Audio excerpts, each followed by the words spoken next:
Jangan lupa subscribe YouTube channel Metro TV News dan jangan lupa nyalakan notifikasinya.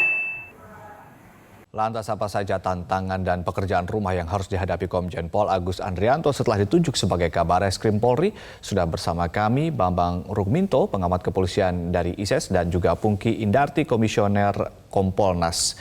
Selamat malam Ibu Pungki dan juga Pak Bambang.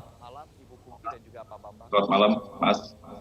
Baik, kita ke Ibu Pungki terlebih dahulu. Bu Pungki, Komjen Pol Agus Andrianto didapuk menjadi Kabareskrim. Sudah tepat dan cermatkah pengangkatan ini?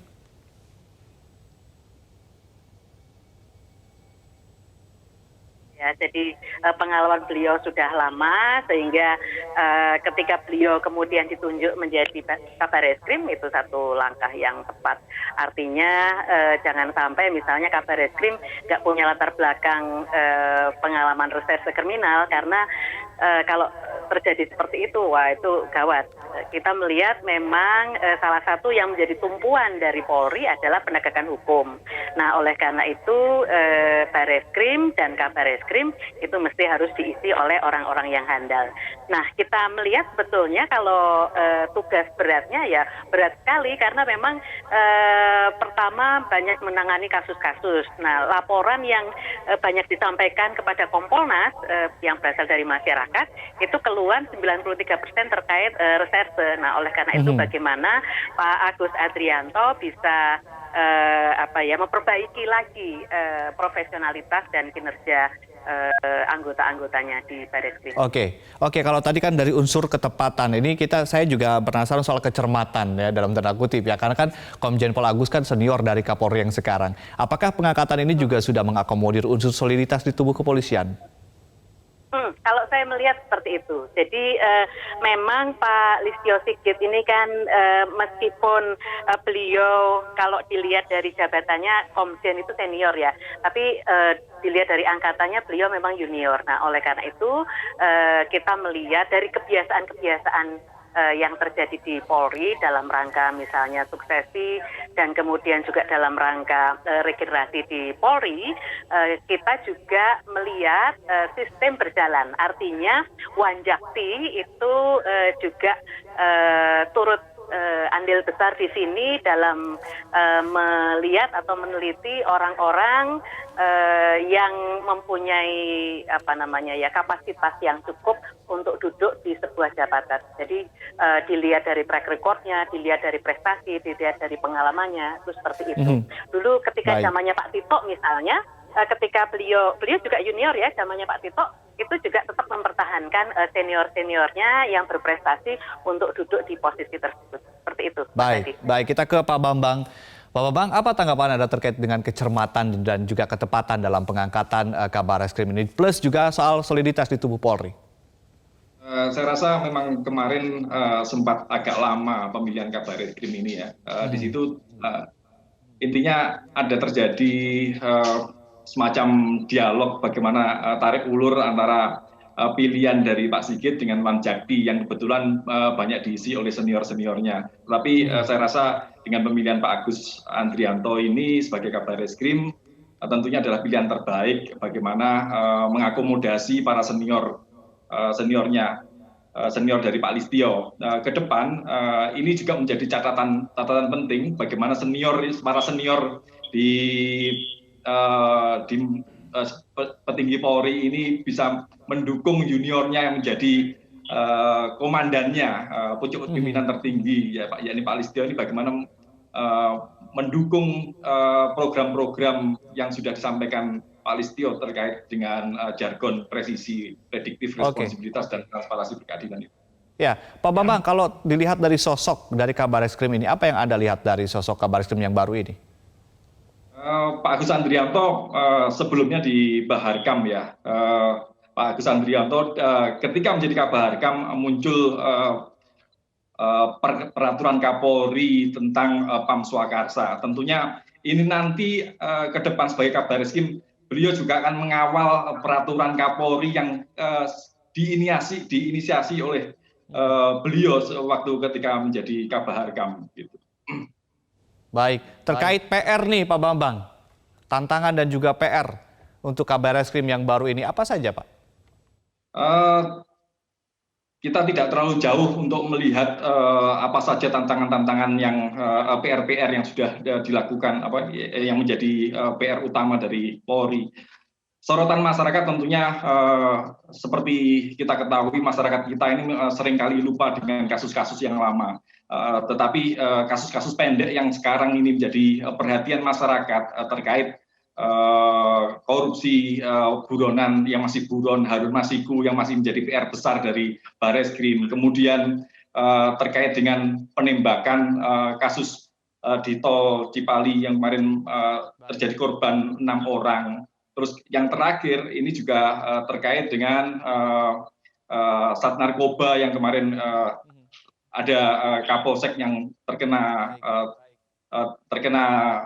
penangkapan terkait dengan narkoba. Ini menjadi PR dari Bareskrim dan menjadi bahan introspeksi bagaimana Reskrim mengevaluasi di internalnya. Baik Pak Bambang, sudah saya catat ada beberapa kasus FPI, kejahatan siber dan juga narkoba begitu ya. Nanti kita akan mengulasnya lebih detail apa saja kemudian yang harus dilakukan ke depannya agar kemudian kinerja Kabar Eskrim lebih baik, termasuk dengan visi presisi tadi bagaimana dijalankan oleh Kabar Eskrim yang baru. Usai jeda, kami akan kembali untuk Anda, tetaplah bersama kami. Ya, kita lanjutkan kembali berbincang bersama Bambang Rukminto, pengamat kepolisian, dan Pungki Indarti, Komisioner Kompolnas. Ibu Pungki, kalau di beberapa saat yang lalu kan Pak Bambang yang menyatakan bahwa sejumlah PR dari Kabar Eskrim yang baru diantaranya adalah soal kasus penembakan Laskar FPI, lalu kejahatan siber dan juga narkoba. Nah, ini kita juga menghadapi salah satu masalah juga terkait dengan dimintanya dilakukan pedoman untuk interpretasi Undang-Undang ITE di kepolisian. Apakah ini menjadi tantangan tersendiri bagi Kabar Eskrim yang baru? Betul ya, jadi betul dan tidak gitu. Tapi sebetulnya kasus ini, kasus-kasus yang terjadi ini kan kalau kita melihat selama ini kan orang maupun anggota Polri sendiri mindset berpikirnya mereka ini penegak hukum gitu ya.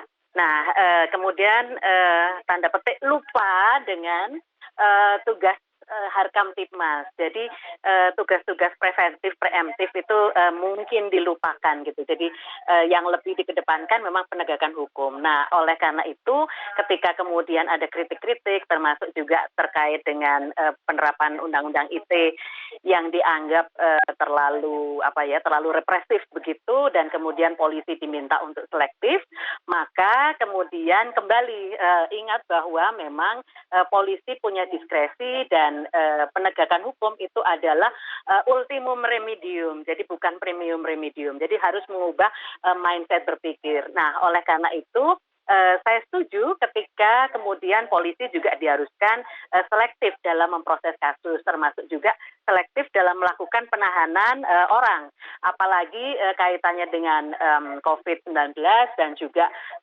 adanya kemungkinan misalnya praktek-praktek penyiksaan pada masa interogasi dan pada masa penahanan. Nah, oleh karena itu ini mesti harus dilakukan, harus dikedepankan oleh Kabar Eskrim, apalagi pada masa fit and proper test kemarin dulu, Pak Listio sudah menjanjikan bahwa polisi ke depan akan lebih tampil humanis, kemudian mengedepankan penegakan hukum yang transparan, berkeadilan seperti itu. Nah, jadi memang mesti harus ngubah pola pikir anggota dan kemudian juga diiringi dengan melanjutkan reformasi kultural Polri kalau saya boleh menyarankan.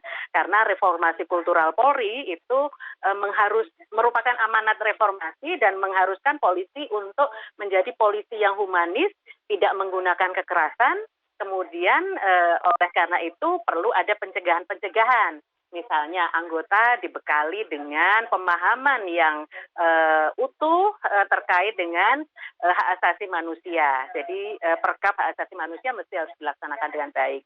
Kemudian juga anggota harus dibekali misalnya dengan body camera, dengan dashboard kamera untuk bisa memantau tindakan anggota agar tidak melakukan kekerasan yang berlebihan. Kemudian juga menggunakan CCTV pada masa interogasi dan juga ada video kamera dan recorder ya pada saat interogasi, dan juga ketika penahanan itu perlu dipasang CCTV di semua sudut. Baik. Dan juga harus ada pemeriksaan untuk melihat kondisi tahanan supaya benar-benar sehat. seperti Baik, itu. Bu Pungki. Kita ke Pak Bambang. Terakhir Pak Bambang, catatan Anda Pak untuk tadi juga sempat disinggung soal visi presisi ini bagaimana harus diterapkan di tubuh khususnya di Barreskrim nantinya dan juga khusus terkait dengan Undang-Undang ITE ini apa catatan Anda bagi Barreskrim? Saya melihat bahwa Barreskrim ke depan terkait dengan jargon presisi tadi memang harus lebih predictable dalam mengantisipasi kejahatan-kejahatan ke depan gitu. Terkait dengan responsibilitas itu pun juga demikian bagaimana Barreskrim bisa lebih merespon apa keluhan-keluhan masyarakat. Selama ini di internal Barreskrim sendiri juga muncul banyak permasalahan terkait dengan pelanggaran-pelanggaran keanggotaan. Makanya ini yang harus segera dievaluasi sebelum Barreskrim baru melakukan program-program yang lebih cermat, lebih tegas dalam penegakan hukum dan lebih berkeadilan. Karena selama ini yang menjadi sorotan di Barreskrim ini adalah penegakan hukum yang tebang pilih, tajam ke bawah tapi tumpul ke atas. Ini yang harus menjadi lebih cermat dilakukan oleh Kabarreskrim baru ke depan. Baik, terima kasih Pak Bambang Rukminto dan juga Ibu Pungki Indarti telah hadir bersama kami di Prime Time News.